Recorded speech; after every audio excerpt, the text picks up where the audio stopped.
এমনও হতে পারে আমাদের নেত্রী যেহেতু বলেছেন আমি ডিসেম্বরের মধ্যেই যাব, তিনি কিন্তু একসময় বলেছিলেন আমি ডিসেম্বরে যাব। এখন কিন্তু শব্দের পার্থক্য আছে নবনীতা। তিনি কিন্তু এখন বলছেন আমি ডিসেম্বরের মধ্যেই যাব। আমরা কাজে কালকেই আমাদের রওনা করতে হতে পারে, তেমন প্রস্তুতি আমাদের রয়েছে। কোনো দিন কোনো মৃত্যু ভয় তার মধ্যে আমি দেখিনি। উনি একটি কথা বলতেন, রাখো রাখে আল্লাহ মারেকে। ওই যে জলোচ্ছ্বাস হলো, সেই জলোচ্ছ্বাসের সময় সরকারের কেউ যায়নি, এরশাদ সরকারে, কিন্তু আমাদেরকে, আমি তখন ছাত্রলীগের সেক্রেটারি, আমাকে পাঠিয়ে দিলেন উড়ির চরের খবর পেয়েছেন উনি যে লাশ আর লাশ কুকুরে শিয়ালে খাচ্ছে, আমাদেরকে পাঠিয়ে দিলেন। উনি গেলেন, আমরা যে খবর দেওয়ার পরে উনি গেলেন। উনি যাওয়ার পর উনি যে সন্ধ্যার পরে দিক হারিয়ে ফেললেন মাঝি, আবার ঝড় শুরু হলো, তুফান শুরু হলো, সবাই চিৎকার করছে, আমি নাম বলবো না। উনি শাড়িটি টান দিয়ে কোমরে দিয়েই, মানে হঠাৎ নৌকাটি উপরে উঠে থাপ করে বাড়ি দিয়েছে, টাস করে শব্দ হয়েছে, মনে হয়েছে যেন নৌকাটি ফেটে গিয়েছে, ট্রলারটি ফেটে গিয়েছে। প্রধান মাঝি যার হাতে বইটা, সে চিৎকার করে উঠছে। আর এই দুঃসাহসিক নেত্রী কি বলেছে জানেন? ধরেন আপনি বইটা, কিচ্ছু হবে না, আল্লাহ আছে, যার কেউ না আছে তার আল্লাহ আছে, এতিমের আল্লাহ আছে।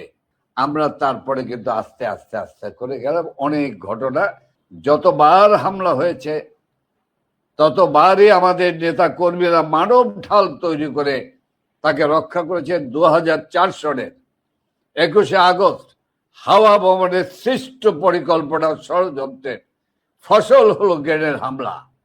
সেই সময়ও আমাদের নেত্রী শেখ হাসিনা রক্ষা পেয়েছেন, আমাদের নেতারা তাকে ঘিরে মানব ঢাল তৈরি করেছিলেন।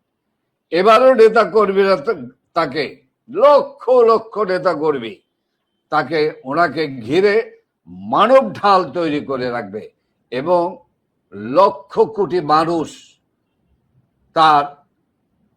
তাকে নিরাপত্তা দিবে। তবে একটি জিনিস, সেই জিনিস বলার সময় হয়নি এখনো, বলবো যদি বোধোদয় না হয় তাহলে কি হবে সেটা বলবো, সময় আছে।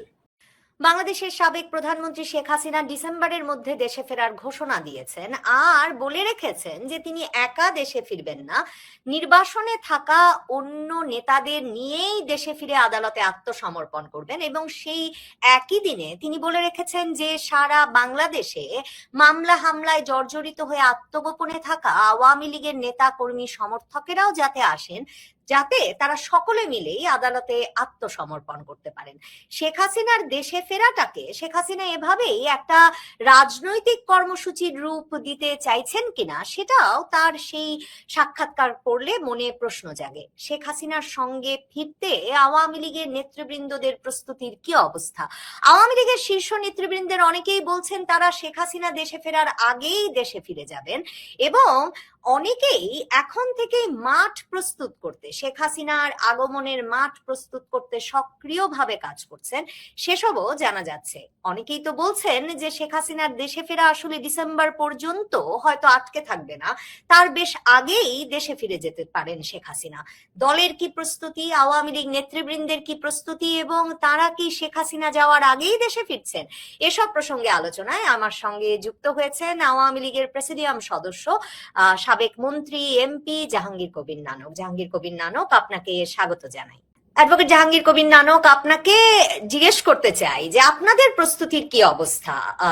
শেখ হাসিনার সঙ্গে ডিসেম্বরেই ফিরছেন, শেখ হাসিনা ডিসেম্বরের আগে ফিরবেন অনেক ভারতীয় সাংবাদিক লিখছেন, এমনকি প্রধানমন্ত্রী তারেক রহমানের সফর নাকি এ মাসের শেষেই অনুষ্ঠিত হবে এবং তারপরেই একটা দিন তারিখ ঠিক হয়ে যেতে পারে কবে শেখ হাসিনা ফিরবেন। আপনারা তার সাথে ফিরছেন না তার আগে ফিরছেন? ধন্যবাদ রমণীতা চৌধুরী, আপনাকে। প্রথমে আমি এই শোকাবহ আগস্ট মাসে জাতির পিতা, সর্বকালের সর্বশ্রেষ্ঠ বাঙালি বঙ্গবন্ধু শেখ মুজিবুর রহমান এবং 15 আগস্টে নিহত সকল শহীদদের প্রতি আমি আমার গভীর শ্রদ্ধা জানাচ্ছি। আপনি যে বিষয়গুলি জিজ্ঞেস করেছেন, জানতে চেয়েছেন, আমি এক এক করে আমি বিষয়গুলি আপনার কাছে উপস্থাপন করব আশা করি। আমি মনে করি বাংলাদেশের 18 কোটি মানুষ উন্মুখ হয়ে চাতক পাখির মতো তাকিয়ে আছে তাদের প্রাণের নেত্রী, আধুনিক বাংলাদেশের রূপকার,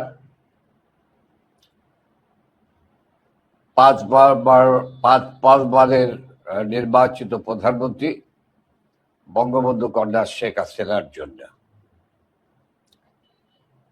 এবং আমরা এ মাস, আপনি জানেন, আগস্ট মাস শোকের মাস। এই শোকের মাসে আমাদের সারা মাসব্যাপী কর্মসূচি রয়েছে। এই কর্মসূচিটি হলো শোককে শক্তিতে পরিণত করে, ঐক্যবদ্ধ শক্তিতে পরিণত করে আমাদের প্রস্তুতি গ্রহণ। মাননীয় নেত্রী প্রধানমন্ত্রী শেখ হাসিনা বাংলাদেশের 18 কোটি মানুষের আশা আকাঙ্ক্ষা পূরণের জন্য তিনি বাংলাদেশে ফিরে যাবার সময় ঘোষণা করেছেন। ডিসেম্বরের মধ্যেই তিনি যাবেন। দেখুন নবনীতা চৌধুরী, বঙ্গবন্ধু রক্ত যার ধমনীতে প্রবাহিত, যে রক্ত কোনোদিন প্রভাব মানে না, সেই রক্তের উত্তরাধিকার কিন্তু শেখ হাসিনা। এবং তার দীর্ঘ রাজনৈতিক জীবনের বিশ্লেষণ করলে দেখা যাবে কোনোদিন উনি হার মানেননি, উনি আত্মসমর্পণ করেননি, সে যত বড় শক্তি হোক না কেন। সে কারণেই তাকে ক্ষমতার বাইরে ছিটকে যেতে হয়েছে। নেত্রী শেখ হাসিনা ডিসেম্বরের মধ্যেই দেশে ফিরবেন। আমরা দলগতভাবে আমরা আমাদের সার্বিক প্রস্তুতি গ্রহণ করছি। সেই প্রস্তুতি কোনো ভাববার কারণ নাই। এ শব্দটিকে ভিন্ন অর্থে ব্যবহার করার কোনো সুযোগ নেই। এই প্রস্তুতি হলো 1981 সনে আমাদের নেত্রী বঙ্গবন্ধু কন্যা শেখ হাসিনা যেমন দেশে ফিরে গিয়েছিলেন, আমরা শান্তিপূর্ণ ভাবেই, আমরা রাজনৈতিকভাবেই জনগণকে সাথে নিয়ে তাকে সম্বর্ধিত করেছিলাম, সাদরে গ্রহণ করেছিল বাংলাদেশের মানুষ। 2007 সনে আবার ইয়াজউদ্দিন ফখরুদ্দিনের সময় আরেকটি প্রত্যাবর্তন বঙ্গবন্ধু কন্যা শেখ হাসিনার হয়েছিল। তখনও কিন্তু আমরা গণতান্ত্রিক পন্থায় শান্তিপূর্ণভাবে আমাদের নেত্রী, প্রধানমন্ত্রী নেত্রী, আমাদের প্রিয় পার্টি আওয়ামী লীগের সভাপতি শেখ হাসিনাকে কিন্তু বাংলাদেশের মানুষ সাদর সম্ভাষণ জানিয়ে সমস্ত রক্তচক্ষু বহুকোটিকে উপেক্ষা করে সেদিন বিমানবন্দর থেকে তাকে সুধা সদন পর্যন্ত পৌঁছে দিয়েছিল, সম্বর্ধিত করেছিল। কাজে আজকে আমরা বলতে চাই যে আমরা তেমনি ভাবে ব্যাপক জনগোষ্ঠী, আমাদের বিশাল কর্মী বাহিনী, আমাদের কর্মী বাহিনীর সম্পর্কে, আমাদের কমিটি সম্পর্কে আসলে অনেকের কোনো ধারণা নেই। আমাদের আওয়ামী লীগ সহ সহযোগী সংগঠনে কেন্দ্র থেকে শুরু করে সর্বনিম্ন পর্যায়, ইউনিয়ন ওয়ার্ড পর্যায়ে যে কমিটিগুলি রয়েছে, সেই কমিটিগুলির সংখ্যা অনুসারে যদি যোগফল বের করেন তাহলে দেখা যাবে যে 1,60,00,000 আমাদের কমিটিভুক্ত আমাদের প্রধানকৃত নেতা কর্মী রয়েছে। কাজে আমি খুব পরিচ্ছন্নভাবে বলতে পারি যে নেত্রী শেখ হাসিনা বাংলাদেশে ফিরে যাবেন। বাংলাদেশের মানুষ কিন্তু অধীর আগ্রহে অপেক্ষা করছে ওনাকে সাদরে গ্রহণ করার জন্য, সাদর সম্ভাষণ জানার জন্য। কারণ একাশি সনের আমি এর সঙ্গে একটু যুক্ত করি, আপনারা কবে ফিরবেন বলে ভাবছেন? আপনারা কি আগে ফিরবেন, মানে তার ফেরার আগে কোনো দল যাচ্ছেন কিনা আপনারা? আর আমরা যে শুনছিলাম আওয়ামী লীগ দল হিসেবে একদম ভেঙে চুরে পড়েছে, যদিও এর কোনো নমুনা দেখি নাই, মানে দলে দলে গিয়ে বিএনপিতে জামাতে যোগ দিচ্ছে তার কোনো উদাহরণ হয় নাই।